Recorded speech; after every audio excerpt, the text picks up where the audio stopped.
Nay, gusto mo ako mag-jeep ng ganito ang suot ko? Ng ganito ang makeup ko? Masisirang ayos ang buhok ko sa jeep ha. Saka ang layo ng babaan nung sa school. Ano yun, maglalakad pa ako? Eh di, pinawisan ako noon. Kung mag-tricycle naman ako, baka makita ako ng friends ko. Ano na lang ang iisipin nila tungkol sa akin? Para naman pong sinasabi nyo na gusto nyong pagtawanan nila ako. Eh, sa school namin kilala ako bilang mayaman. Nire-respeto nila ako doon. Yan na nga mismo, anak. Ang hirap na kasi niyang ginagawa mo. Sa totoo lang, wala naman sana akong problema kung gusto mong maramdaman na mayaman ka. Na ayaw mong ipakita sa iba na naghihirap tayo ng ganito. Pero sana, kung pera mo na ang ginagamit mo, di ba? Kung alam mo lang kung gaano kahirap kitain ng pera. Yang 200 na pamasahe mo sa kotse, ilang oras na trabaho ko na yan eh. Bukod pa dyan yung allowance mo na ang bilis maubos dahil kung saan-saan kayo kumakain ng mga kaibigan mo. Pinapabauna naman kita pero ayaw mo naman. Huwag kang makisabay doon sa mga kaibigan mo kasi sila mayaman ang mga magulang nila.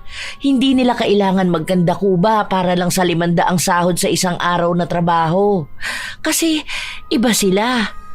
Kung pangarap mo maging mayaman, sikapin mong maging mayaman, hindi yung nagmamayaman lang. Tunay na wala namang masama sa pagiging ambisyosa. Lalo na kung isa ito sa ginagawa mong motibasyon para mapalapit sa iyong pangarap. Ngunit katulad ni Marimar, masyado siyang nasilaw sa isang bagay na hindi naman sa kanya. Dahil na rin sa mali niyang ginagawa, aabot siya sa punto ng buhay niya na kailangan niyang pagbayaran ang isang pagkakamali sa pamamagitan ng itim na kapangyarihan. Magagawa niya pa kayang maging maayos o sadyang sasakupin na rin siya ng kadiliman? Wow, ang ganda naman pala ng bahay ng boss mo, Nay. Uy, ayos, ang ganda ng sofa niya, oh. Ang lambot pa. Ang sarap naman tumira sa ganitong bahay. Ay, makapag-selfie nga muna. Huwag ka na lang masyadong magulo at baka makasira ka pa. Wala pa akong maipambabayad dyan. Mag-isa lang ba siyang nakatira dito, Nay? What if sabihin natin na dito nilang din tayo? Gusto ko magkaroon ng ganitong bahay. Ganito yung bahay ng mga classmate ko eh. Yung iba nga akala mo pang higante dahil ang tataas ng kisame. Mag-isa lang siya rito dahil nga yung mga magulang niya nasa ibang bansa na. Ewan ko kung bakit ayaw niyang sumama dun. Dati dito rin nakatira yung mga amo ko na yun. Hindi ko alam kung naaalala mo pa yon pero bata ka pa kasi nung dinala kita rito. Hindi ka kasi mabantayan ng tatay mo dahil may pinasukan siyang trabaho noon. Pero bihira lang kaya siyang umuwi dito? Pwede ba ako dun umakyat sa taas? Basta dyan ka nga lang sinabi. Doon pa naman sa taas ang kwarto ni Ma'am Alice. Malaki ang kwarto niya dun sa taas, Nay. Oo. May isa pa siyang kwarto na puro mga damit niya lang. Tapos mga bag, mga sapatos, ganun. Parang sa mall. Wow! Pwede kaya ako pumasok doon? Gusto ko lang mag-TikTok. Hindi ako maglilinis doon. Sa Huwebes pa ang schedule ng linis sa kwarto niya. Dito lang ako sa sala at sa kusina. Sige, balik na lang ako dito kapag maglilinis ka ng kwarto niya ha. Gusto ko din mag-picture din. Ganda talaga ng bahay niyo. Ay, dito ako sa mag-picture para naman makapag-post na ako sa Instagram. Halos bawat sulok ng bahay ay kumuha ng litrato si Marimar. 3 beses din siyang nagpalit ng damit para hindi mahalata na iisang araw niya lang kinuhanan ang mga litrato na kanyang ipopost. Kahit na paano ay sikat si Marimar sa social media. Marami ang humahanga sa kanya dahil maliban sa ganda niya, ipinakikita niya rin ang karangyaan ng kanyang buhay. Ipinapakita niya ang mga mamahaling gamit, malaking bahay, masasarap na pagkain at kung ano-ano pang nagpapakita na maganda nga ang kanyang buhay. Pero sa kabila nun ay ang katotohanan na nakatira lang siya sa isang simpleng bahay kung saan kahit sariling kwarto ay wala siya. Magkasama sila ng kanyang ina sa iisang kama at ng 2 pang nakababata niyang kapatid. Ang mga litrato na inilalagay niya sa kanyang social media ay kuha sa mga bahay na binibisita niya. Nag-aaral din siya sa isang mamahaling paaralan, kaya kahit na matanda na ang kanyang ina, kailangan pa rin kumayod sa mahal ng kanyang tuition. Wala rin sa mga kaibigan niya ang nakakaalam ng tunay na estado ng kanyang buhay. Isang tanghali, bago sila umuwi, nag-aya ang isa niyang kaibigan na kumain sila ng kikiam dahil napanood niya na mukhang masarap yun. Tunay naman na ang mga kaibigan niya ay galing sa marangyang pamilya at hindi katulad niyang mapagpanggap. Kikiam? That tuhog-tuhog? No way. My body cannot handle that oiliness. Like, baka I get, allergy or something. That's kadiri kaya. Sinabi ng isa niyang kaibigan na masarap naman daw yon at pwede niyang subukan. Inisa-isa pa nila ang mga paborito nilang pagkain. Pinaliwanag din nila na hindi naman yon nakakadiri. Pinipilit at inaaya siya para subukan. I only like street waffle egg. Oh, the kwek-kwen. Yeah, but sorry naghihintay na kasi si Mom. Bye, girls! Hinintay na muna niyang umalis ang mga kaibigan bago siya nagtungo sa sakayan ng tricycle. Malayo pa ang nilakad niya para masigurado na hindi siya makikita ng mga kaibigan. Pagdating sa kanto, nakakita siya ng nagtitinda ng pagkain. Sakto naman na kanina pa siya gutom, kaya bumili na siya. Padamihan mo naman ako ng chili, tapos half rice pa. Ayan, okay na yan. Kanina pa ako gutom na gutom eh. Libre naman tubig, di ba? Nawala ang kanyang kaartehan. Ito ang tunay niyang katauhan na pilit niyang itinatago sa kaartehan kapag kasama ang ibang tao. Nang mabusog na siya, lumakad na siya papasok sa makipot na eskinita, kung saan doon nabubungad sa kanya ang tunay niyang kalagayan. Makalat, marumi, maingay, hindi maipaliwanag na kalagayan. Lugar na kinalakihan niya at nais niyang takasan. Pag-uwi niya ng bahay, sa kanya lang nakita ang sinabi ng kanyang ina na hindi siya makakauwi dahil wala ang kanyang amo. Bukas pa raw ito ng umaga uuwi. Dahil wala ring pasok kinabukasan ng dalaga, pumunta siya sa bahay kung saan nagtatrabaho ang ina. Ano ka ba naman, Marimar? Ang sabi ko sa'yo, sa bahay ka na lang. Walang kasama ang mga kapatid mo doon. Umuwi na ba ang tatay mo? Andoon naman siya kanina pa. Saka kaya na nila yon. Dito na lang muna ako. Ang sarap matulog dito eh. Doon ang ingay-ingay kahit na anong oras. Tapos dito, pwede pang naka-aircon. Hindi tayo pwedeng magbukas ng aircon at may electric pa naman dyan. Baka mamaya malaki pa ang bill na bayaran ni ma'am. Nakakahiya naman masyado. Hindi yan. Mayaman naman siya, Nay. Okay lang yan. Siguro naman maiintindihan niya na gusto mo mag-aircon. Ang ganda pa naman ng dala kong damit, oh. Oh, saan mo naman nabili yan? Bakit may ganyan ka? Hindi mo naman magagamit yan sa bahay Napakainit dun. Kaya nga po dito ko ginagamit, di ba? Kasi dito lang naman may aircon. Ay siya, doon ka na sa kwarto. Diyan, sa baba ng hagdan. Ano yan? Kwarto ng kasambahay? Ayoko nga dyan. Bala ko pa naman mag-live ngayon. O bakit? Kasambahin naman ng nanay mo Basta ayoko doon. Hawak mo naman ng susi dito eh. Meron dyan sa kwarto sa taas oh. Sige na, pang live ko lang naman. Tapos pang picture ko lang, ganun. Sige na, Nay. Hindi naman malalaman ng amo mo na doon muna ako sa kwarto niya. Anong oras ba siya uuwi bukas? Ang sabi niya, gabi pa bukas. Pero wag ka na doon. Baka mamaya may mawala pa siyang gamit. Hindi naman ako magnanakaw, Nay. Picture-picture lang naman ako. Alam mo, Nay, itong ginagawa ko, parang pinifeel ko na mayaman na ako. Para pang manifest ko na magiging mayaman din ako, no? Hindi yung hanggang dito, ganito na lang tayo. O tapos, hindi ka na magiging kasambahay. Makakatulong sa pag-manifest ko kapag andoon ako natutulog sa kama ng mayaman. Sige na, Nay. Promise, hindi ako magdudumi doon. Walang masisira, walang mawawala. Noong una ay hindi pa kumbinsido si Berta na papuntahin ang kanyang anak sa kwarto ng kanyang amo. Pero dahil sa mapilit at makulit si Marimar, hinayaan na lamang niya ito. Basta tuparin lang ang pangako na wala siyang gagalawin at walang mawawala. Ayaw niyang masira ang tiwala sa kanya ng amo. Pagpasok ni Marimar sa kwarto ni Alice, tuwang-tuwa siya. Ano kayang pwede kong isuot na damit dito? Uy, ang ganda ng bag na to Bagay sa akin, Ang mahal nito Nakita ko to online. Limited edition to. Uy, ito pa. Hala, ito yung pangarap kong bag. Milyon ang halaga nito Hala, ang ganda. OMG! Nahawakan ko rin siya. Ay, teka. Mag-picture ako. Para kunwari, naghahalongkat ako ng old collections ko na hindi ko na masyadong nagagamit. Kung ano-anong damit at bag na ang pinagsusukat ni Marimar. Lahat yon kinukuhanan niya ng litrato. Pero iilan lang muna ang inilagay niya sa kanyang social media dahil isusunod niyang ilagay ang iba pa sa mga susunod pang araw. Wait nga, try ko mag-live.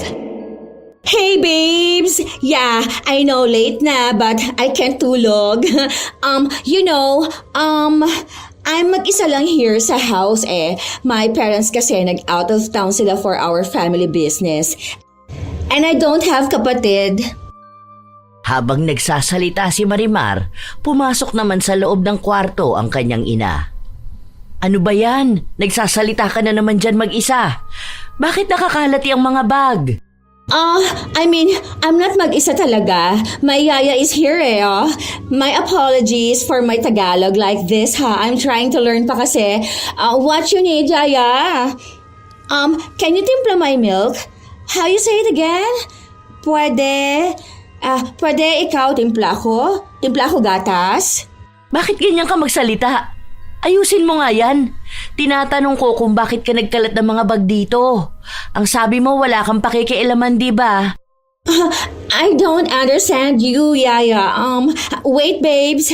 Gotta pause this live muna Si nanay naman Alam na nga naka-live ako, panay pasalita. Anong pinagsasasabi mo dyan na yaya mo? Ikaw bata ka, tigilan mo yung pag-akto mo na mayaman ka Yaya, timpla ng milk ka pa dyang nalalaman. Ano ba tong mga nagkalat na bag dito? Naku, baka magasgasan to mga to Ano ba naman yan? Ang mamahal pa naman ng mga yan. Kahit ata buhay ko, hindi ko mababayaran isang bag niyan. Hindi naman kasi yan masisira, Nay. Ay mo naman. Nilapag ko lang yan para nga isama sa live ko. Ipapakita ko lang naman Hindi ko naman yan sisirain, no?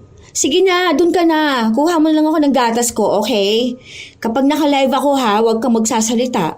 Baka kasi mamaya isipin nila nagpapanggap lang ako na mayaman. Bakit? Hindi ba? Nay, pinifeel kong maging mayaman. Kasi alam ko at ramdam ko na malapit na tayong yumaman. Hindi niyo ba nakikita na bagay sa akin maging mayaman? Pwede ka naman talaga maging mayaman, pero huwag ka masyadong ambisyosa, anak. Yang kaartehan mo, ilugar mo naman. Si Ma'am Alice, pinanganak yun na mayaman pero hindi siya maarte. Hindi siya ganyan magsalita. Sobrang simple niya lang kahit na ang dami niyang ipagyayabang. Ang tahimik niya lang. Oo, nanay. Huwag mo na akong pangaralan. Alam ko naman na yun. Ilang beses mo na siyang binibidya sa akin na kumakain siya sa karinderya. Ganon. Oo na, sige na, nay. Alam ko na yan. Labas ka na dun. Nagla-live pa ako. Basta ingatan mo yung mga bag ni Ma'am Alice, Oo na nga. Yung gatas ko, Tapos pagpasok mo dito mamaya huwag ka na maingay. Baka mapahiya mo pa ako. Hindi na lamang kumibo si Berta. Hinayaan na lamang niya ang kanyang anak na gawin kung ano man ang kanina niyang ginagawa. Ang dalaga naman, kung ano-ano na lang din ang mga kasinungalingang pinagsasabi niya sa higit 100 tao na nanonood sa kanya. Kapag may napapansin siya nakakilala niyang nakakakita sa kanya, agad niya itong binablock. Pero bibihira lang naman yun dahil ang madalas na nakakakilala sa kanya ay galing sa paaralan nila na mayayamang tao din naman, na nag-aakala na galing siya sa mayamang pamilya. Sorry guys if hirap ako magtagalog ha, but inaaral ko naman eh. Oh, here's my bag.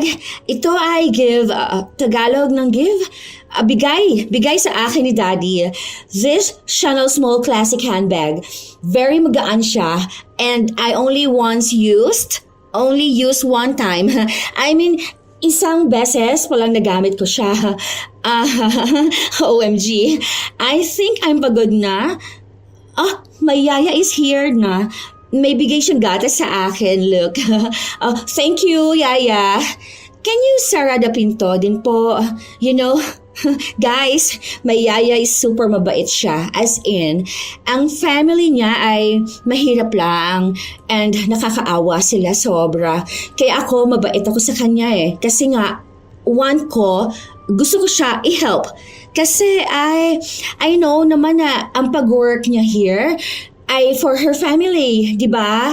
Kaya ako mabait sa kanya talaga. Nagpapakita ng hirap sa pananalita at simpatya si Marimar sa tinatawag niyang yaya na tunay naman niyang ina. Maraming nagsasabi sa comment na natutuwa sila sa kanya dahil kahit na mayaman siya, hindi siya nang aapi ng mahihirap. At halata rin daw sa kanya na mabait siya. Tuwang-tuwa naman si Marimar sa mga nababasa niya dahil mahal na mahal siya ng mga tagahanga. Kinabukasan, maaga siyang nagising para magligpit ng mga gamit na kinalat niya. Hindi pa naman uuwi si Alice, kaya may pagkakataon pa siyang malinis ang loob ng kwarto. Habang nakikita niya ang mga mamahaling gamit, para bang natutulak siya na kumuha para magkaroon naman siya ng tunay na mamahaling gamit. Iniisip niya na sa dami naman ng gamit doon, hindi naman siguro makikita ni Alice kung ano ang nawawala. Ang sabi rin ng kanyang ina, hindi naman talaga mahilig sa mamahaling gamit ang kanyang amo. Sadya lang talaga na nagbibigay ang mga magulang nito ng regalo. Sa pagpapatuloy ng oras, panay pa rin ang pagpapaganda ni Marimar at pagpapakita ng bahay. May mga nagtatanong sa kanya kung pwedeng makita ang kanyang yaya pero hindi niya ito ipinakita dahil pinapalusutan niya na mahiyain ito sa harapan ng kamera. Tapos ka na ba, Marimar? Nay, pwede ba huwag niyo akong tawaging Marimar? Ang baduy naman kasi ng pangalan na yan. Bakit kasi yan pang ipinangalan niyo sa akin eh? Ang dami naman sanang pwedeng pagpilian. Pwede naman na yung second name ko na lang na Celestine. Di ba? Mukhang sosyalin. O kaya yung Camila or Althea. Mga ganun naman sana. Ano ba naman yung Marimar? Paborito ko kasi yun si Marimar kaya ang sabi ko kapag nagkaroon ako ng anak, ipapangalan ko ay Marimar. Maganda naman talaga. Tingnan mo nga hanggang ngayon kapag sinabi mo ang Marimar, kilala ng lahat. Rak, ang pangit kaya. Sa totoo lang, Nay, ang baduy. Kaya nga kapag nagpapakilala ako, hindi ko ginagamit ang Marimar kasi tatawanan ako ng mga tao sigurado. Nakakahiya sobra. Hay, di hayaan mo sila. Wala naman magagawa ang mga tao sa pangalan mo. Pasalamat ka nga hindi ka pinangalanan ng Pulgoso. O siya, malinis na ba doon sa taas? Pauwi na si Ma'am Alice. Hintayin na lang natin siya tapos saka tayo uuwi. Tama na yung kaartehan mo. Pati ba naman sa pagkain? Hindi pinakinggan ng dalaga ang kanyang ina. Panay siya kuha ng litrato sa pagkain na inayos niya pa ang pagkakalagay sa pinggan. Sinasamantala na niya dahil mas lalong natutuwa sa kanya ang mga taga-subaybay. Ilang oras pa, dumating na rin si Alice. Ilang beses naman na siyang nakita ni Marimar pero sa pagkakataong ito ay mas lalong gumanda si Alice. Hi! Sorry kung late na ako nakauwi. Ang hirap makasingit. Sobrang traffic sa labas. Okay lang po, ma'am. Oo nga po pala, may pagkain na po dun sa kusina. Mainit na po yun.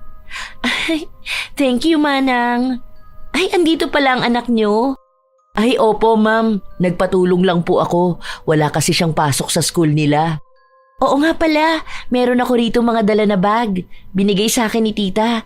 Kasi sobrang dami ko naman nakasing bag. Baka gusto mo. Ano ulit ang pangalan mo? Marimar, no? Opo, ma'am. Nakakaya naman po. Mamahalin pa naman po ata ang mga bag na yan. Okay lang, ano ka ba? Wala namang problema kung ibibigay ko. Gagamitin mo naman to eh. Sobrang dami ko talagang bag. Hindi naman ako masyadong mahilig sa ganitong collection. May iba na rin akong pinagbigyan ng bag. Ang talagang tinatabi ko lang yung mga bag na talagang regalo sa akin. Ito kasi yung tita ko galing siyang Italy. Yung iba raw dito bigay din sa kanya ng friends niya. Ay, di ba nag-aaral ka? Meron ditong bag para sa'yo. Next time, pagbalik mo dito, tapos may oras pa ako maghalungkat ng damitan ko, ibibigay ko sa'yo yung mga hindi ko na ginagamit. Wala kasi akong time sa ngayon. Nag-aaral ako tapos inaasikaso ko rin yung business namin ng friends ko. Kasya naman siguro yung mga damit na yun, kasi magkasing katawan lang naman tayo. Wow! Talaga po, ma'am. Salamat po, ha. Uy, ang bait niyo po. Dahil may mga pagpipilian ng bag, agad na kinuha ng dalaga ang sa tingin niyang maganda na pwede niyang ipagmalaki sa iba. Nang makauwi sila sa kanilang bahay, walang ibang ginawa si Marimar kundi ang sabihin sa kanyang ina kung gaano kaganda at kamahalang bag na hawak niya. Pero wala namang pakialam doon ang ina dahil para sa kanya ay pare-pareho lang naman ang mga bag. Pero kahit na ganon at maraming bitbit ang dalaga, hindi niya hinahayaan ng mga kapatid na gamitin ang kanyang bag o yung mga mamahalin niyang gamit. Kinabukasan, agad na ginamit ni Marimar ang bag na bigay sa kanya. Yeah, from Italy. So pretty, right? I have there's a lot of bag there in my house pa. Next time I'm going to gamit it. Ipinagyabang din ng kaibigan niya ang bago niyang bag. Mas maganda yon at alam ni Marimar na mas mahal. Naaalala niya na may ganong bag si Alice. Me too. I have bags something like that. Here, look at this. I know limited edition to, right? Never ko pa to na-use eh. Nagtaka ang isang kaibigan niya at nagtanong kung paano siya nakabili nun. Dahil hindi naman daw lahat may ganoong klase ng bag. Halos 5 lang sa Pilipinas ang may ganong bag. Of course, I'm rich. My dad can buy anything I want, no? Don't be jealous, okay? Hinamon siya ng kaibigan niya na kung totoo nga na may bag siyang ganon, dalhin niya sa kanilang paaralan. Noong una ay tumatanggi siya at ang dami niyang palusot, pero dahil sa pangungutya ng mga kaibigan niya at paghihinala na baka hindi yun totoo, napilitan siyang magsabi na gagamitin niya yon sa susunod na linggo.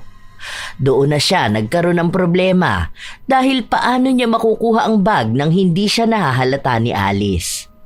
Habang hindi pa dumarating ang araw na ipinangako niya sa mga kaibigan kung kailan niya ipapakita ang bag, kinukulit niya ang ina na kausapin si Alice upang hiramin muna saglit ang bag.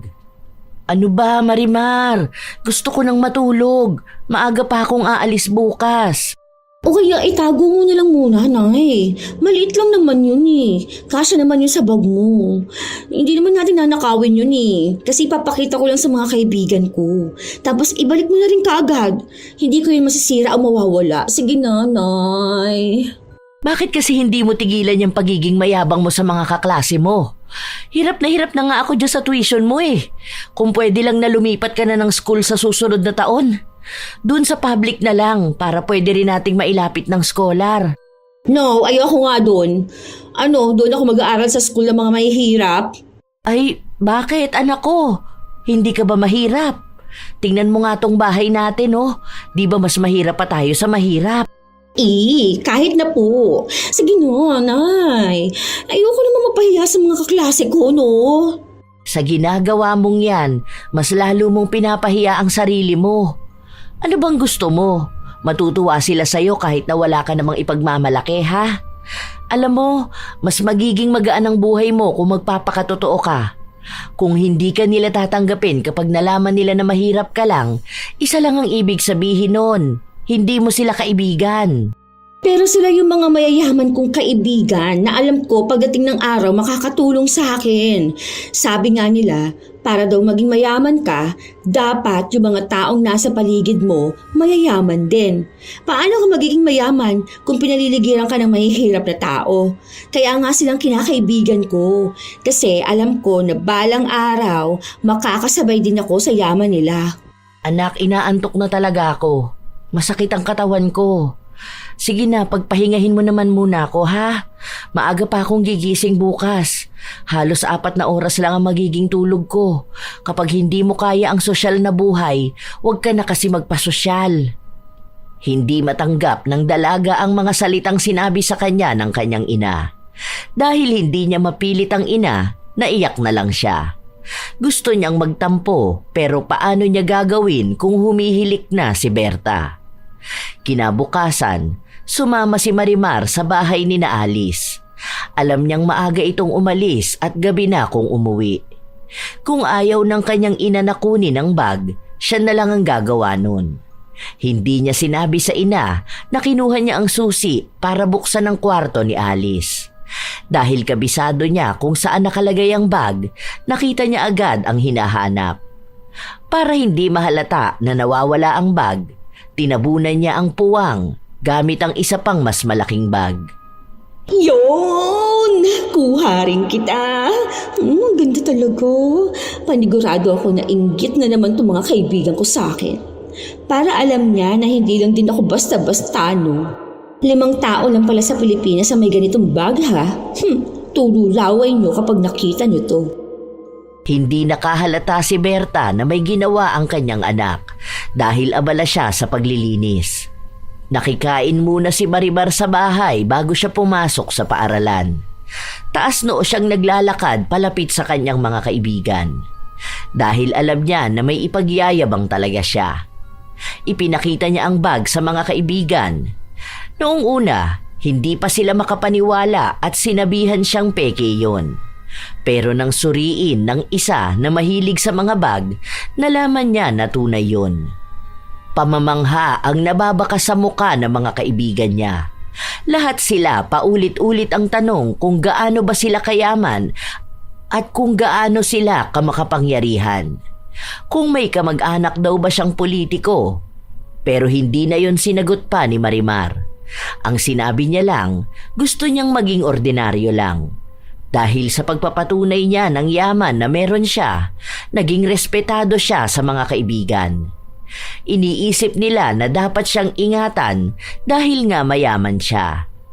Naging masikat siya sa kanilang paaralan at maraming nais na makipagkaibigan sa kanya. May isa silang kaklase na galing sa mahirap na pamilya. Nakapasok lang ito sa paaralan nila dahil sa matalino ito at iskolar siya. Minsan pa na nabangga nito si Marimar. Oh my gosh! You banged me? Like, what the heck? I cannot breathe. Oh, guys, I cannot. I'm like so shaking. Wait, di ba your father is fish seller? Yuck. My skin is touching fish blood. Ew. Ew. Alcohol, guys, please.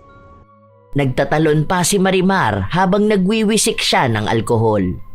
Humingi naman ng tawad ang kaklase nila pero pinagsalitaan pa rin nila ito ng masama.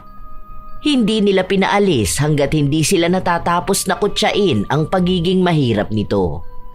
Naiiyak na sa harapan nila ang kaklase pero paraan nila yon para ipakilala kung sino ba ang dapat niyang ginagalang.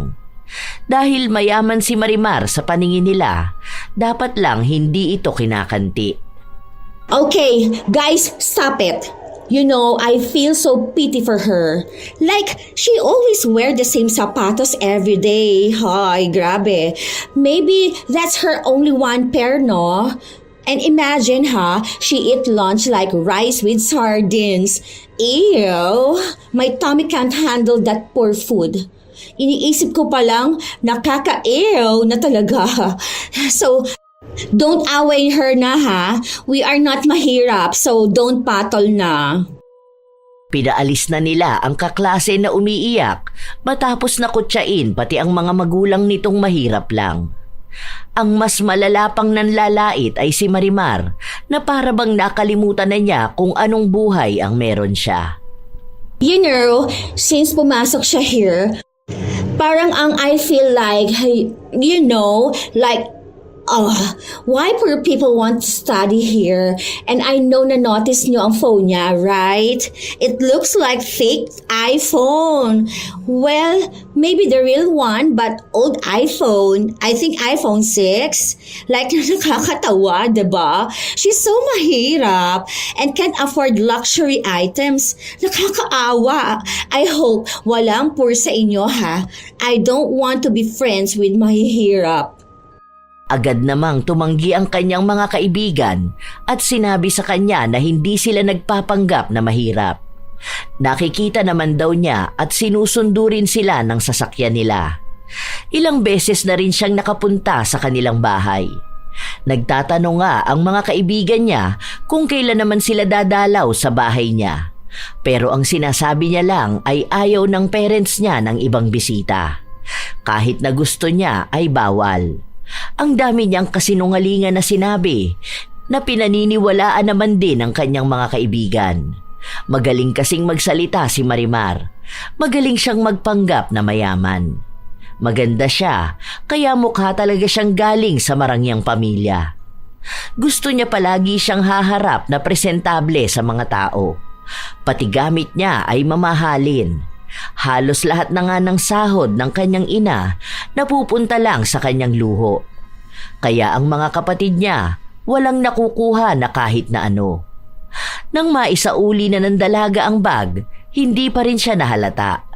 Simula noon, pakiramdam niya kahit na anong hiramin niya kay Alice ay hindi siya mahahalata. Isang araw, walang pasok si Marimar. Kaya nagtungo na naman siya sa bahay ni na Alice at nasaktuhan niya na wala rin itong pasok. Uy, sakto, nandito ka. Tara, tulungan mo akong tanggalin yung mga damit na hindi ko na ginagamit. Pili ka lang doon tapos yung mga ayaw mo ipamimigay ko na lang din sa iba o sa donation. Parang gusto ko ata lahat Mamahalin na yan kaya gusto kong gamitin lahat. Masaya si Marimar sa mga damit na makukuha niya. Nagiging mabait din siya kay Alice para makuha niya ang loob nito kung sakali man na may hihilingin siya o may hihiramin. Base naman sa kanyang pagkakakilala sa amo ng ina, mabait naman talaga ito. Pero minsan, mahigpit siya sa kanyang mga gamit, lalo na yung mga bigay sa kanya. Halos ayaw niyang ipahawak. Ay ito, tingnan mo. Sukat mo kung kasya sa'yo. Isang beses ko lang yan nagamit nung pumunta kaming Luso. Luso? Yung si Makati? Ganda dun Ang mahal nga raw ng pagkain dun Nakikita ko yung sa Facebook. Kailan kaya ako makakakain sa ganun, no? Yeah, mahal. May nag-aya lang sa akin ng date pero hindi naman kami nagkaroon ng maayos na relationship. Pwede ka naman makapunta sa ganun, basta mag-aral kang mabuti. Kapag nagkaroon ka ng magandang work o business, pwede kang kumain kahit sa ang mamahaling restaurant. Pero kung ako lang, minsan mas gusto ko pa yung lutong bahay lalo na kapag si Manang ang nagluluto. Alam mo, ang swerte mo nga araw-araw ka nakakakain ng luto ni Manang. Si Mami kasi, hindi yun marunong magluto. Anong swerte doon, ma'am? Ikaw mayaman, kami mahirap. Mas masaya kapag mayaman ka po, Tingnan mo, may sarili kang kwarto. Bahay na pala mismo. Kami nga, magkakatabi sa isang higaan Tapos si tatay ko, doon sa labas natutulog, sa kahoy na upuan na kapag gumalaw ka maingay. I mean, yun bang may kasama ka sa bahay nyo? Tapos si Manang maalaga siya. Tapos masipag, mabait din. Yun nga lang sa kahirapan, pero sa ngayon lang naman yan. Basta tiyaga ka lang. Huwag ka makikisali dun sa mga tao sa social media na panayang pasosyal.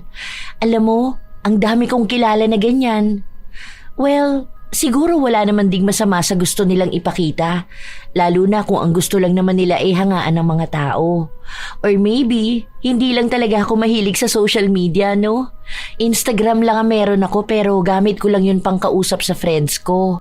Baka naman yung mga nagpo-post sa social media parang ano lang nila yon. Paraan lang nila para maramdaman naman nilang maging mayaman, di ba? Ang pangit naman kung pati sa social media mga kanal sila. Kanal? Kumbaga ma'am, yun kasi ang tawag sa mga mahihirap eh. Kumbaga, kami, kanal. Tapos ikaw, aircon. Ganon. Ah, okay. Baka nga talagang hindi lang ako mahilig sa social media. Basta wag lang siguro yung sobra na. Kasi may mga kabataan ngayon na kahit hindi kaya ng parents nila, pinipilit nila para sa luho nila eh. Hayaan mo na. So okay na yung mga damit mo na yan? Ang dami pang hahalongkatin eh. Kaso kasi napapagod na ako. Next time na lang ulit. Okay na po to, ma'am. Ang dami na nga po eh. Salamat po ha. Ay, ma'am, ano yan? Uy, ang ganda naman yan. Anong brand yan? Ah, this champagne gold maxi dress? Wala tong brand kasi gawa to ng friend ko. Sarili niyang design to. Nagpapakilala pa lang siya sa fashion industry eh. Wow, grabe, ang ganda-ganda, sobra. Siguro kapag sinuot to, magmumukha talagang expensive, no? Grabe, ang ganda pa ng tela. Tapos ikaw lang ang may ganitong damit. Ang swerte mo naman, ma'am. Grabe ka. Ipinanganak ka talagang mayaman. Pati mga kaibigan mo. Tapos mga kamag-anak mo, binibigyan ka ng kakaibang regalo. Sana all. Nakakatuwa ka talaga. It's just a simple dress. Ano ka ba? Ma'am, simple dress pa yan? Grabe, pangarap ko nga yung ganyan. Sana dumating din ang araw na maging katulad mo ko. Yung mga mamahaling gamit, simple lang para sa'yo. Sa ngayon, tamang sana all na lang muna talaga ako. Di ko pa yan kaya eh. Magkakaroon ka rin yan. Huwag ka mag-alala. Magtiwala ka lang sa pangarap mo. Inggit na naman si Marimar sa nakita niya. Gusto niya ring maisuot yun pero hindi niya alam kung ipapahiram ba sa kanya. Mukha kasing mamahalin. Ang dami nilang napag-usapan ni Alice. Mga lugar, pagkain o mga ginagawa nito na talagang nagpapakita na mayaman siya. Tinatandaan ni Marimar ang mga kwento dahil gusto niya rin yung iyabang sa mga kakilala niya at mga kaibigan. Nang matapos na ang araw at umuwi na sila sa kanilang bahay, ginagaya ni Marimar ang galaw ni Alice. Mula sa tayo nito hanggang sa kung paano tumawa at magsalita. Gusto niyang gayahin para magmukhang natural lang sa kanya ang pagiging isang sosyal at mayaman. Nakatingin lang siya sa salamin habang nagsasalita. The place is like so elegant talaga. The waiter even called me madam. I swear, I was blushing. He's so cute kasi. Hay, ano ba naman yan? Ang hirap naman kabisiduhin itong sinasabi niya. Nakakainis. Dapat alam ko yun. Teka, ano bang pronunciation nito? Pairig. Kainis? Bakit kapag ako hirap na hirap ako? Tapos si Alice kanina ang dali niya lang nasabi. Wala bang madali lang banggitin? Bakit gising ka pa? Ano ba yan, Nay? Nakakagulat ka naman. Nagsasalita ka na naman dyan mag-isa. Ano bang ginagawa mo? Wala naman po. Nagpa-practice lang ako para sa school. Meron kasi kaming play eh. O sige. Matulog ka na pagkatapos niyan ha. Patayin mo na rin ang ilaw. Alam mo naman na nagtitipid tayo ng kuryente. Ang taas na ngayon ng bill. Opo, Mami. Mami ka dyan. Wala nga tayong makain, mami ka pa. Umalis na rin agad si Berta. Baka sa kanya ang pagod na nararamdaman. Sa katunayan, masama ang kanyang pakiramdam pero hindi niya ito masabi sa kahit na sino. Isa pa, kahit naman may sakit siya, hindi siya pwedeng tumigil sa pagtatrabaho. Mas maayos kasi ang kanyang sahod kaysa sa kanyang asawa. Sapat lang na pangkain nila sa araw-araw ang inuuwi ng asawa. Kapag tumigil siya sa pagtatrabaho, baka pare-pareho silang mamatay sa hirap.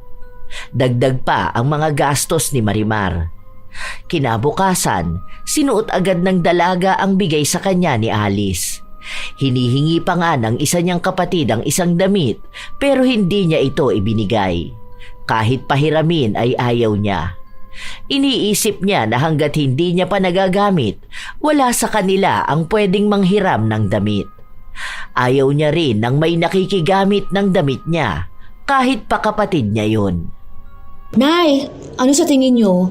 Ganda po, no? Bagay sa akin? Bakit ganyan ang hilig mong suotin? Hindi ka pa pwedeng magsuot na lang ng t-shirt? Yung iba namang mga dalaga, ganun ang suot ah. Nay, pang mahirap yung ganon. Nakakita ka na ba ng mayaman na nakapantalon at t-shirt ha? Oo, si Ma'am Alice ganun ang suot niya kapag papasok sa eskwela o kaya minsan kapag kailangan niyang puntahan yung business niya. Marami siyang magagandang damit pero bihira lang siya magsuot ng dress. Ikaw halos ganyan ang mga sinusuot mo. Hayaan niyo siya. Basta ako ganito ang bagay sa akin. Hindi po ba kaya natutuwa na ang ganda ko? Na kapag lumalabas ako ng bahay nakatingin sila sa akin? Namamangha sila na kahit mahirap lang tayo mukha akong artista? Masaya ako na masaya ka anak. Pero parang nitong mga nakaraan sumosobra ka na. Tapos madalas ka pang sumakay sa kotse. Magkano rin ang pamasahe nun kaysa mag-jeep ka? Nay, gusto mo akong mag-jeep ng ganitong suit ko? Ng ganitong make-up ko? Masisira ang ayos ng buhok ko sa jeep ha? Saka ang layo ng babaan nun sa school. Ano yun, maglalakad pa ako? Di pinawisan ako nun. Kung mag-tricycle naman ako, baka makita ako ng friends ko. Ano na lang ang iisipin nila tungkol sa akin? Para naman po sinasabi nyo na gusto ninyong pagtawanan nila ako.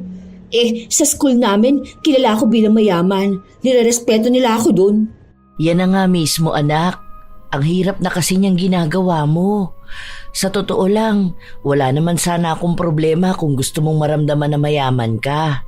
Na ayaw mong ipakita sa iba na naghihirap tayo ng ganito. Pero sana, kung pera mo na ang ginagamit mo, di ba? Kung alam mo lang kung gaano kahirap kitain ng pera. Yang 200 na pamasahe mo sa kotse, ilang oras na trabaho ko na yan eh. Bukod pa dyan yung allowance mo na ang bilis maubos dahil kung saan-saan kayo kumakain ng mga kaibigan mo. Pinapabauna naman kita pero ayaw mo naman. Huwag kang makisabay doon sa mga kaibigan mo kasi sila mayaman ang mga magulang nila. Hindi nila kailangan magkanda kuba para lang sa 500 ang sahod sa isang araw na trabaho. Kasi iba sila. Kung pangarap mo maging mayaman, sikapin mong maging mayaman, hindi yung nagmamayaman lang. Hay nako, Nay. Kulang ka lang yan sa tubig.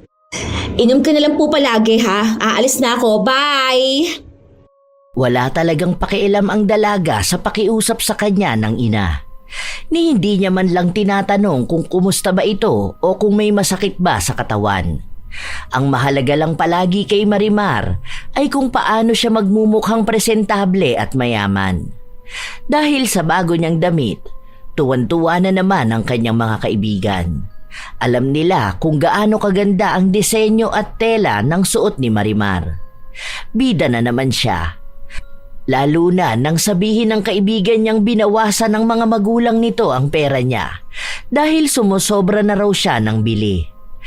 Ang ilan pang mga kaibigan niya ay sinabing pinagtitipid na nga sila ng kanilang mga magulang, lalo pat pamahal ng pamahal ang gastusin. Kaya naiinis sila dahil mayaman naman sana sila pero ayaw ng mga magulang nila na sumobra sila sa gastos.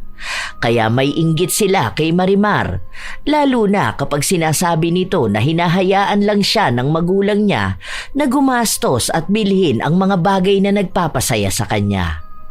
You know, we just ate saluso kagabi kasi like normal food is so... I only eat fine dining na kasi eh. The place is so aesthetic, I swear. Parang I'm in Paris talaga. Lang, I forget to take a picture pa. My outfit was pang feed pa naman.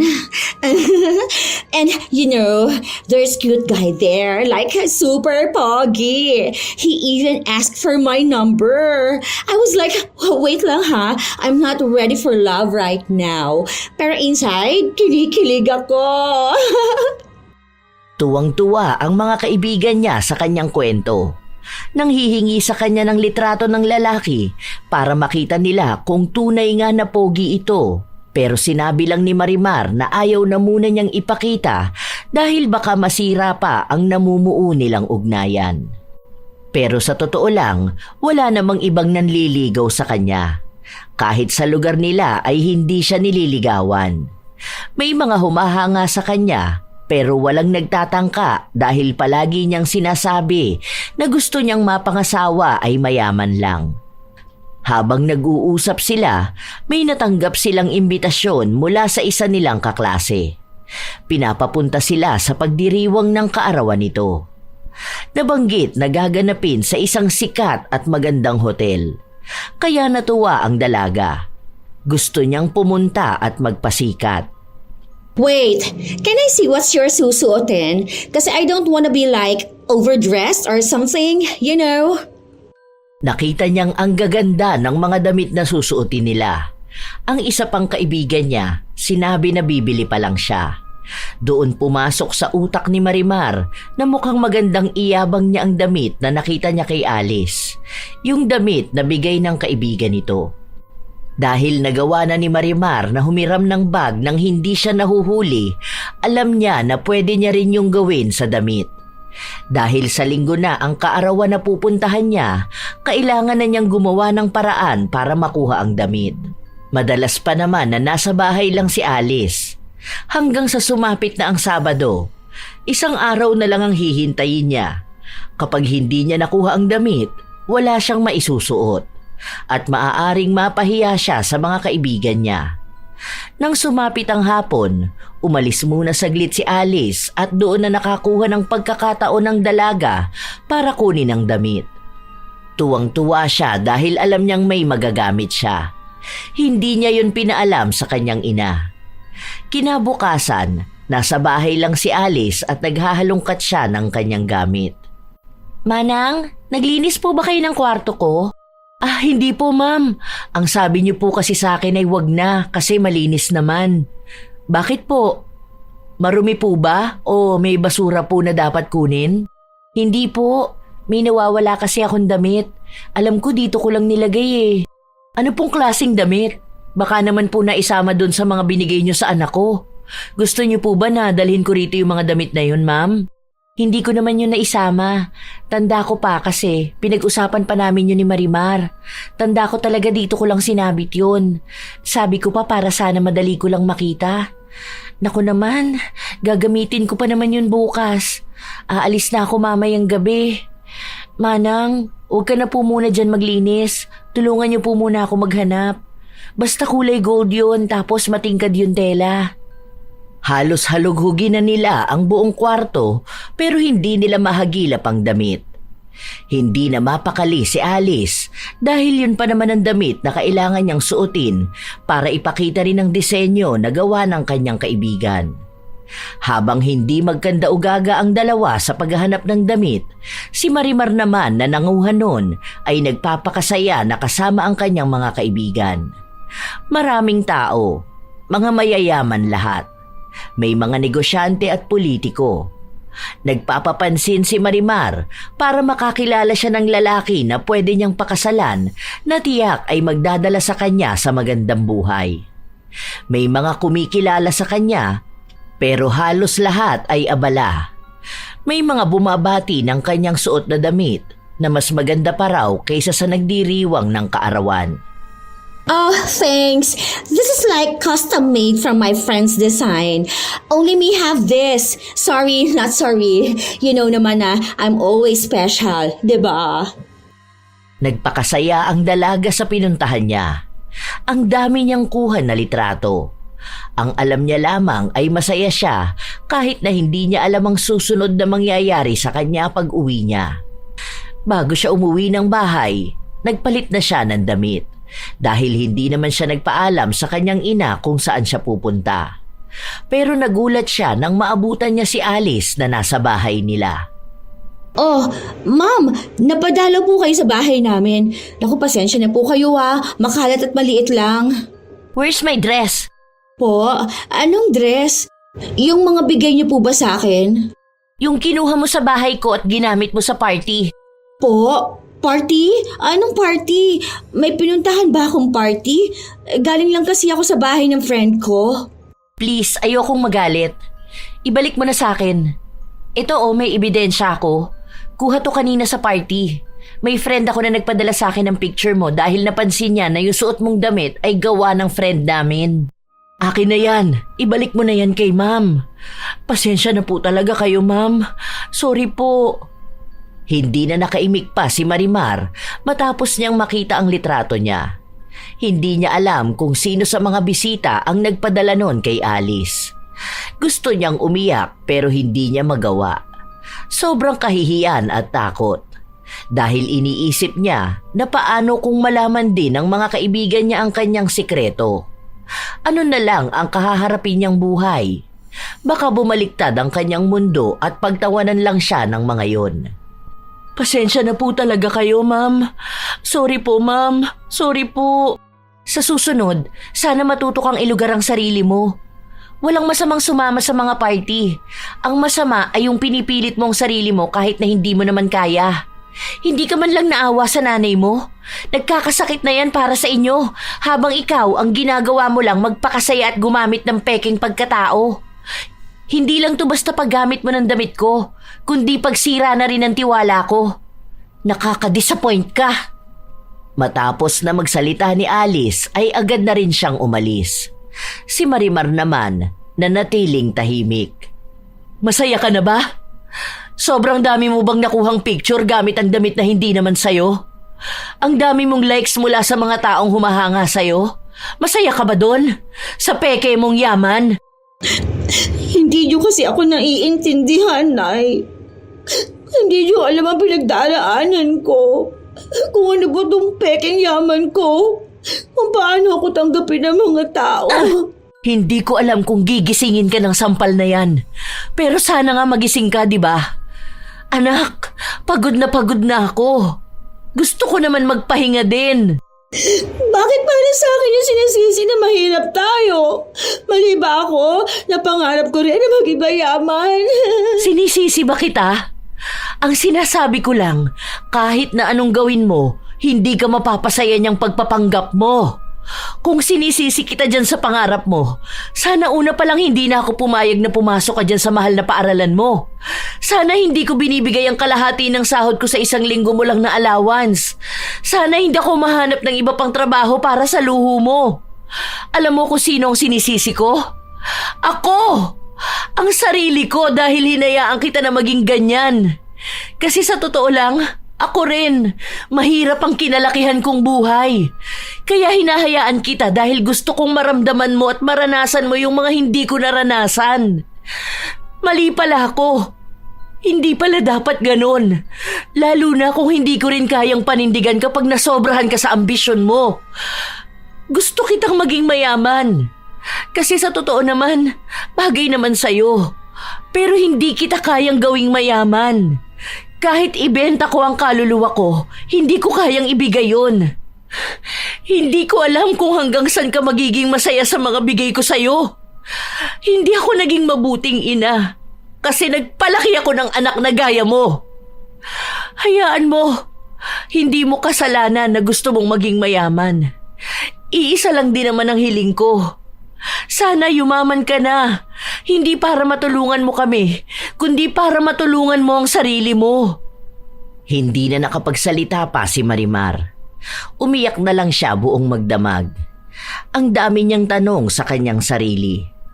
Pero sa kabila ng mga yon, magulang niya pa rin ang sinisisi kung bakit hindi sila nagsikap para naging mayaman sila. Para naging kapantay na lang siya ni Alice at hindi siya mapahiya sa ibang tao. Sa mga araw na lumipas, hindi nagbago si Marimar. Kahit na anong pangaral sa kanya ng kanyang ina. Nagpatuloy rin si Berta na mamasukan kay Alice dahil hindi naman siya pinaalis nito, lalo pat naaawa sa kalagayan ng kanyang pamilya. Sinabi lang ni Alice na wag na niyang papupuntahin si Marimar. Nagpalagay na rin ng CCTV sa loob ng bahay ang dalaga dahil nawala na siya ng tiwala. Ayaw pa naman sana niyang gawin yun dahil kilala na niya si Berta. Nagtrabaho na ito sa kanyang mga magulang kaya ibig sabihin ay katiwa-tiwala sana siya.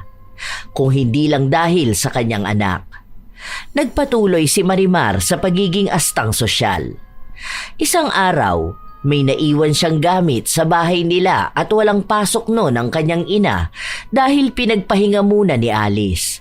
Kaya inutusan ni Marimar ang ina na ihatid sa kanya ang naiwan niyang gamit.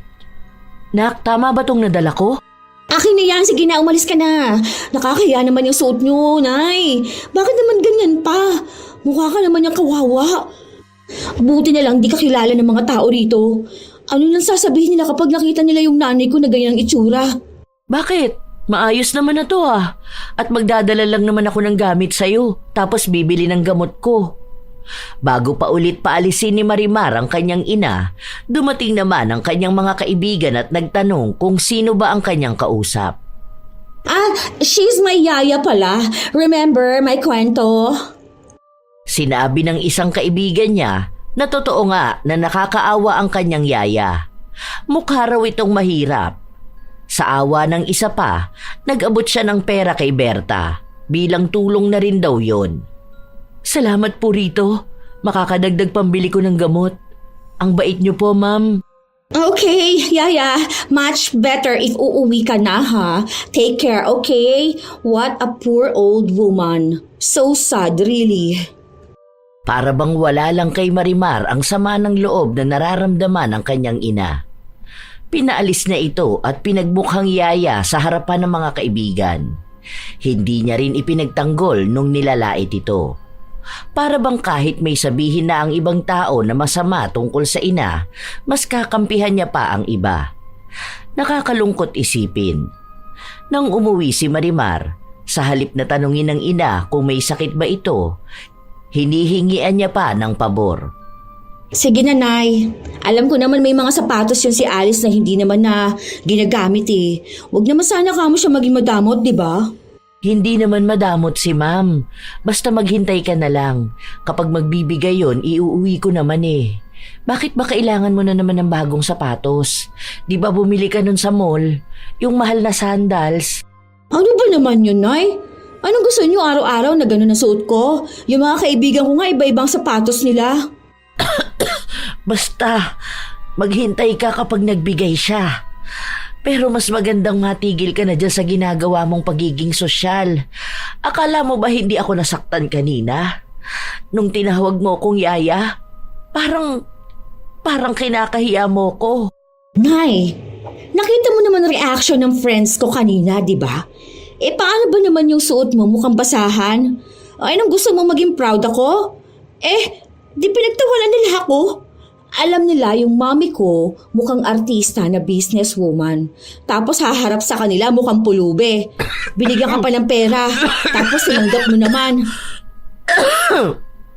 Bahala ka sa ginagawa mong yan. Darating din ang araw na makikita mong walang halagay ang pagpapanggap mo. At pakikipagkaibigan mo sa mga taong di tanggap ang tunay mong pagkatao. Sana maging maayos ka pa pagdating ng araw na yun. Kahit na may pagbabanta na sa boses ni Berta, hindi yun naging mahalaga sa anak. Dahil ang iniisip lamang nito ay kung paano siya magkakaroon ng bagong sapatos. Sa paglipas ng mga araw, tila ba may kakaibang nararamdaman si Marimar sa kanyang katawan. Madalas siyang manginig kahit na hindi naman siya nagugutom. Noong una, ang akala niya ay dahil lang sa pagod sa ginawa nila sa paaralan, pero napapadalas na ito. Hindi naman siya nakakaramdam ng sakit sa katawan, pero nakakasira naman yon sa pagpapanggap niya bilang sosyal. Minsan pa, kung ano-ano na lang ang nasisira niya dahil bigla niyang nabibitawan. Sa nangyayari sa kanya, tila ba naging dahilan yon para layuan siya ng mga kaibigan. Bukod pa ron, ang paglabas ng iba niyang mga litrato na sumasakay siya ng jeep, naglalakad o kaya ay bumababa sa isang mataong iskinita. Because mayaya nakatira there, no? Pinagtawanan siya lalo ng mga itinuring niyang kaibigan matapos malaman na yun talaga ang kanyang ina. Ilang beses niyang dinepensahan ang sarili pero wala siyang magawa. Dumagdag pa nang bumisita si Alice sa kanilang paaralan dahil may kaibigan siya na doon nag-aaral. Nakita ng isa nilang kakilala ang pamilyar na bag na bitbit nito. Naalala nila noong may pinakita si Marimar. Ano nangyayari sa'yo? Bakit nanginginig ka dyan? Ganyan ka ba katakot na makita ko? Hindi naman ako nananakmal ah. Why would I, ha? I don't kilala you, ha? Alam mo, mukha kang tanga. Wrong grammar ka. Anong I don't kilala you? May ganun ba salita, ha? Trying hard ka masyado sa pagiging konyo. Hindi naman bagay sa'yo. Ang tigas ng accent mo. Wala naman akong paki sa accent mo. Huwag mo lang gawing clown ng sarili mo. Gusto mo pa ako ipahiya? Kita mo na, mas maayos at mas naiintindihan ka kung ganyan ka magsalita. Mas natural. Ang ganda kaya gamitin ng Tagalog, no? Hindi naman porkit nag-English ka, ibig sabihin nun, sosyal ka na. Ang pagiging sosyal, hindi yan sa pananamit o sa pananalita. Nasa aura yan ng isang tao. Kahit na magsuot pa ng pambahay ang isang tao, kung ang aura niya ay pang sosyal, mararamdaman yun ng mga tao. Pasalamat ka, masama ang pakiramdam ko ngayon. Kaya hindi kita papatulan. Umalis na rin agad si Marimar. Umuwi siya sa kanila dahil nanginginig talaga ang kanyang kalamnan. Uminom na rin siya ng gamot dahil ang akala niya ay may lagnat siya sa loob. Pero ilang linggo pa ang nakalipas, walang nangyayaring pagbabago. Nanginginig pa rin ang kanyang mga kamay na kahit sa pagsusulat ay hindi niya maayos. Dahil sa kakaibang nangyayari sa kanya, naging tampulan na rin siya ng tukso. Naalala niyang bigla ang kaklase nilang mahirap na inaasar niya noon. Dahil siya na ang nasa kalagayan nito. Pinagtatanggol niya ang kanyang sarili pero wala na siyang magawa pa. Umuwi siyang masama ang loob at umiiyak. Nay, ano ba ito nangyayari sa akin? May sakit naman ata ako. Parang pasmado itong kamay ko. Nanginginig ba naman kasi? Tapos buong katawan ko rin. Dalhin mo kaya ako sa ospital, Nay. Hindi yan magagamot sa ospital dahil ugali mo na yan. Hindi naman mabibigyan ng reseta ng doktor ang pagiging ambisyosa mo. Alam niyo ba ako ano nangyayari sa akin sa school, ha? Ginagawa nila akong joke. Hindi naman kasi nakakatuwa yun eh. Nay, tulungan mo na ako. Tapos alam na nilang dito ako nakatira. Na ikaw ang nanay ko. Tapos kilala na rin nila si Alice. Na yung mga post ko galing sa bahay nila. Wala na naniniwala sa akin. Mukhang ang mas pinag-aalala mo pa kung ano ang magiging tingin nila sa'yo. Pero hindi ang kalagayan mo o ang kalagayan ko. Kasi naman, Nay. Kilala nila ako sa school na mayaman. Tapos, bigla nilang malalaman na hindi pala totoo. Pinagtatawanan nila ako. Sinasabi na sinungaling ako. Na hindi naman ako marunong maging sosyal. Alam mo naman nung una pa lang nalalabas din ang katotohanan, di ba? Na hindi habang buhay mananatili ang tiwala nila sa'yo. Dahil ilang beses na kitang pinagsabihan na mabubunyag din nila yung tinatago mo. Pero hindi ka naman nakikinig sa akin. Mukhang wala nang ang ibang mas mahalaga sa'yo kundi ang sasabihin ng ibang tao. Hindi ko na alam kung anong gagawin ko sa... Nay? Nay! Hoy! Nay, ano nangyayari sa'yo? Tulong! Tulungan niyo kami! Nanay! Dahil hindi makahawak ng maayos si Marimar, hindi niya maitayo ang ina. Mas lalo ring nanginig ang kanyang katawan kaya hindi siya nakasama sa ospital. Ang pangalawa niyang kapatid ang sumama. Gusto sanang magpunta ni Marimar sa ospital pero hindi niya ito magawa lalo pat nahihiya siya sa nangyayari sa kanya.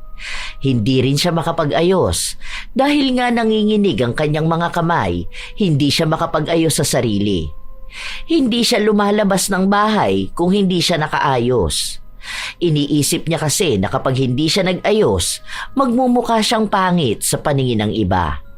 Kaya kahit na nasa bingit na ng kalagayan ng ina, hindi niya ito matulungan. Ilang araw din ang inilagi ni Berta sa ospital bago siya nakalabas. Pero kahit na ganon, hindi pa rin siya magaling. Ayaw niya lang magtagal sa ospital dahil baka mahal na ang bayaran nila. Tumulong naman si Alice dahil siya ang bumili ng mga gamot. Sana maging maayos na ako bukas para naman makapagtrabaho na ulit ako. Hindi pwedeng wala akong trabaho. Baka wala ka maipambili ng bago mong damit, anak. Ano po ba kasing nangyari sa inyo? May sakit ako sa baga. Matagal na to. Hindi ko lang pinapansin dahil ayokong gumastos sa gamutan ko. Umiinom lang ako ng gamot kapag sumasama ang pakiramdam ko. Pero ngayon, dapat daw ituloy-tuloy ko na ang pag-inom dahil baka lumala pa. Ikamatay ko pa. Bakit po kasi hindi kayo maggamot? Ano raw ang kailangan? May gamot pa ba kayo? Nagbigay naman si Ma'am Alice sa akin. Pero hindi ko alam kung hanggang kailan aabot tong gamot ko na to. Ang inaano ko ngayon kung kailan ako pwede magtrabaho. Baka kasi makahanap na ng bagong kasambahay si Ma'am Alice. Naku, hindi na ako makakahanap ng ibang papasukan yan. Lalo na kung may sakit ako. Tapos matanda na ako. Baka wala ng ibang kumuha sa akin. Huwag niyo na munang alalahanin yan, Nay. Dapat ang isipin ninyo yung kalusugan nyo. Mas mahalaga pa sa inyo ang trabaho kesa sa buhay nyo. Ang mga mahihirap na gaya natin, walang karapatang magreklamo sa kalusugan. Nakakalungkot mang isipin, pero ang katotohanan dito, kung hindi tayo kikilos at magtatrabaho, mas lalo tayong mamamatay sa gutom. Hindi lang tayo, pati ang pamilya na binubuhay natin. Kung iisipin ko lang ang sarili ko at sakit ko, paano na ang pag-aaral mo? Hindi kaya ng tatay mo ang mahal ng gastusin mo, anak. Paano na lang tayo dito sa bahay? Anong ipapambayad natin ng bills? Kaya gustuhin ko man na magpahinga.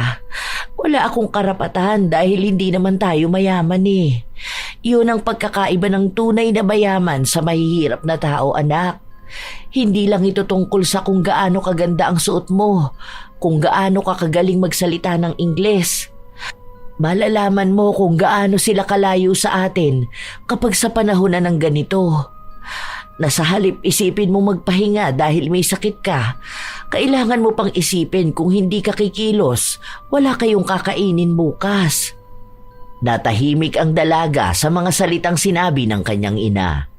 Doon niya lang unti-unting naintindihan kung ano ang pangaral sa kanya noon. Dati, ang dahilan lang kung bakit gusto ni Marimar yumaman ay dahil gusto niyang magsuot ng magagandang damit, ang makihalubilo sa mga mayayamang tao, ang magpakasaya. Yun lang. Pero ngayon, mukhang may iba na siyang ibig sabihin kung bakit dapat niyang pangarapin na umangat sila sa buhay. Para sa kanyang pamilya, para sa mga magulang niyang tumatanda na. Hindi niya kayang umabot pa sa punto na kahit naghihingalo na ang ina, mas iisipin pa nito ang kakainin kinabukasan. O kaya ay kung mabubuhay pa ba siya. Naiyak na lamang ang dalaga sa katotohanan na yon. Hanggang sa nagpresenta na lamang siyang magtrabaho kay Alice. Kahit na nahihirapan siya sa kalagayan niya, sa panginginig ng kanyang katawan. Sure ka ba na kaya mo? Baka naman mahirapan ka lalo. Baka makabasag ka ng gamit. Hindi naman kita pipiliti na magtrabaho sa akin eh. Kaya ko yan. Nakikita ko si nanay noon na ginagawa niya to. Pero iba nga yung kalagayan mo ngayon. Nanginginig ka kaya? Kaya ko yan. Wala itong panginginig na nararamdaman ko. Makakapagtrabaho ako para sa pamilya ko. Paano na lang yan kapag nalaman nilang namamasukan ka? Ano na lang ang iisipin nila tungkol sa'yo? Wala na sa akin kung anong iisipin nila. Makakatulong ba yung mga iniisip nila para makabili ako ng gamot ni nanay? Para magkapera ako pambili ng pagkain namin? Hindi naman, di ba? Kaya bakit kailangan ko silang problemahin? Tapos na ako sa pagsiksik ng sarili ko sa mundo nila. Kung hindi pa ngayon ang panahon para bumagay doon, hindi ko na muna ipipilit. Kailangan ko ng trabaho at pera para sa pamilya ko. Hindi para sa magandang tingin sa akin ng iba. Nakakatuwa ka naman, Marimar. Hindi ko akalain na magbabago ka. Ang akala ko ipagpapatuloy mong ipilit ang sarili mo sa mundo ng mayayaman. Hindi pa rin naman nawawala sa akin ang pag-asa na isang araw yayaman din ako. Pero sa ngayon, tama si nanay. Kailangan ko munang paghirapan ang lahat kung gusto ko nang maabot yun. Iba ang buhay ng mayaman, mahirap at nagmamayaman. Ayoko na doon sa nagmamayaman. Kung mahirap ako, then gagawa ko ng paraan para yumaman. Ganun lang yun. Habang naririnig ni Alice ang sinasabi ni Marimar, mas lalo siyang napapahanga sa determinasyon nitong matulungan ng ina at itama ang mali niyang nagawa. Sa totoo lang, kaya ganon ang nangyayari kay Marimar dahil pinakulam siya ni Alice. Galit na galit lang noon si Alice dahil nakikita niyang hirap na si Berta. Tapos ang anak niya ay walang ibang ginawa kundi ang magpanggap na mayaman. Hindi naman intensyon ni Alice na gumawa ng masama. Naisip niya lang na baka may maibigay na leksyon kay Marimar. Sumabay lang din ang nangyaring sakit ni Berta, kaya doon mas lalong nagising sa katotohanan si Marimar. Dahil nakikita naman na ni Alice si Marimar na nagbabago na, siya na lang ang tumulong dito para gumaling ang kulam na pinagawa niya. Habang tinatago niya ang katotohanan na siya nga ang may kagagawan. Wala naman na rin siyang balak na aminin yun. Humingi na lang siya ng tawad kay Marimar at sinabi niya na tutulungan niya ang ina nito para sa gamutan. Lalo na at mabait naman sa kanya si Berta. Umabot ng ilan pang mga buwan, naging maayos ang kalagayan ni Marimar. Nawala ang panginginig ng kanyang mga kamay at katawan, kaya nagagawa na niya ng maayos ang kanyang trabaho. Isinasabay niya rin ang kanyang pag-aaral at kahit na masama ang tingin sa kanya ng ibang tao o bumaba na siya para sa kanila, wala na siyang pakialam. Ang mahalaga sa kanya ay ang kanyang pamilya. Isang gabi, pagod na umuwi si Marimar galing sa trabaho. Pero kailangan pa niyang tapusin ang ipapasa niya sa klase kinabukasan. Anak, kumain ka na muna.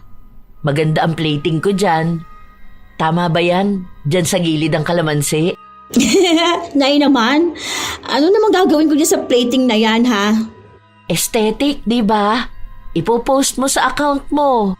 Hindi ko na nga kailangan yan, Nay. Kahit na anong design pa ng pagkain sa plato ko, basta ikaw nagluto, ipagmamalaki ko talaga sa lahat. Dahil wala namang mas masarap pang pagkain kundi ang luto ninyo. Talo pa niyo ng mga mamahaling kainan sa ibang bansa, ano? Ikaw talaga, anak ko.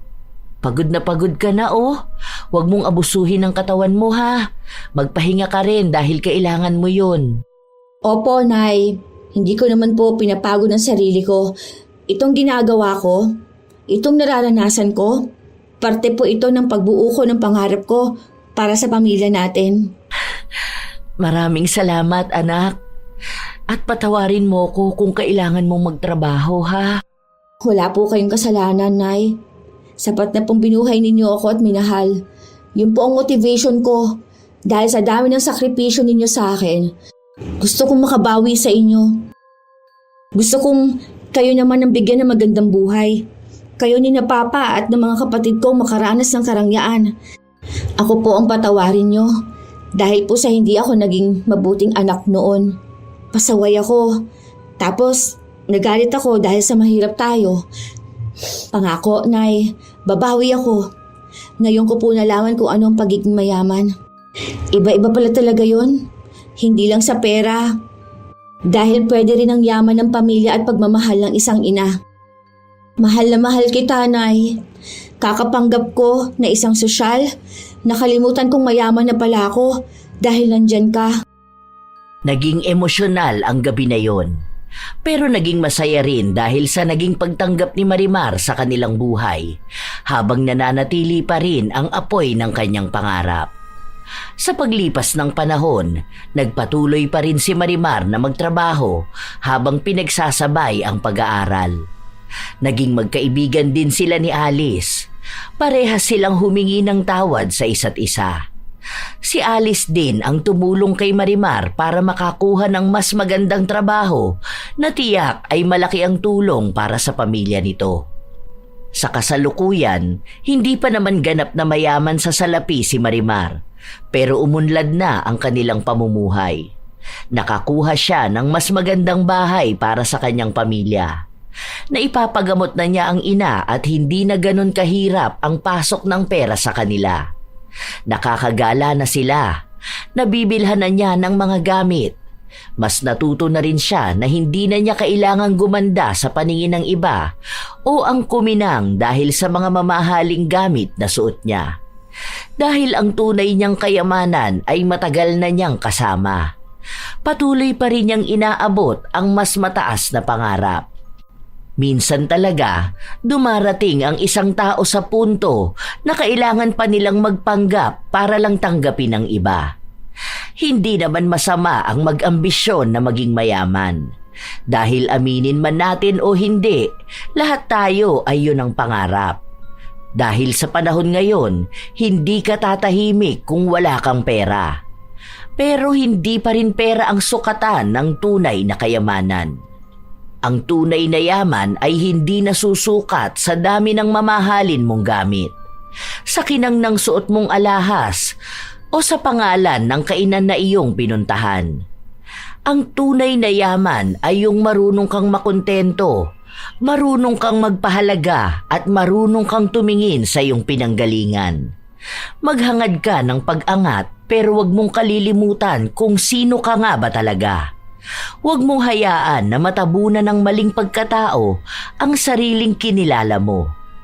Dahil kailanman, hindi magkakaroon ng saysay ang karangyaan kung ang puso mo naman ay nanlilimahid sa kasinungalingan.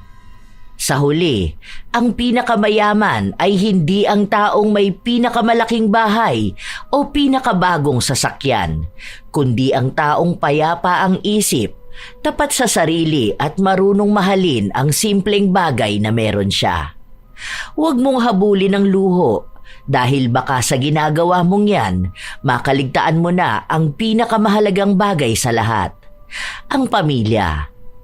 Ang pera mauubos, ang ginto kukupas, pero ang pagmamahal at pagkakaisa ng isang pamilya, yan ang yaman na walang makakakuha. Ang pamilya ang unang yaman ng tao. Kapag pinahalagahan mo sila, hindi ka kailanman magiging mahirap sa pagmamahal at suporta.